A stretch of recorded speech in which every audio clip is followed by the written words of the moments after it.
திருப்பூர் மாவட்டம் தாராபுரம் அருகே உள்ள கோவிந்தபுரம் ஊராட்சிக்கு உட்பட்ட மாந்தியாபுரம் பகுதியில் பட்டக்கார தோட்டத்தில் வசித்து வருபவர்கள் கோவிந்தசாமி பாலாமணி தம்பதியினர். இவர்கள் இருவரும் இரவு 11 மணி அளவில் வீட்டில் தூங்கிக் கொண்டிருந்தனர்.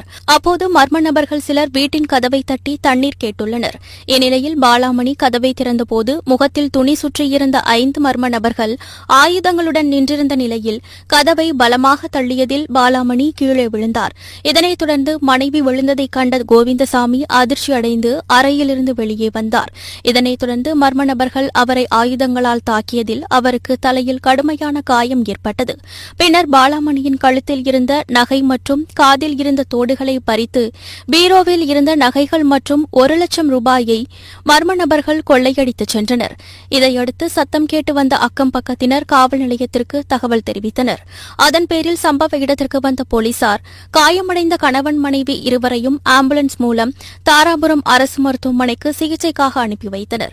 பின்னர் சம்பவம் குறித்து வழக்கு பதிவு செய்து விசாரணை மேற்கொண்டு வருகின்றனர்.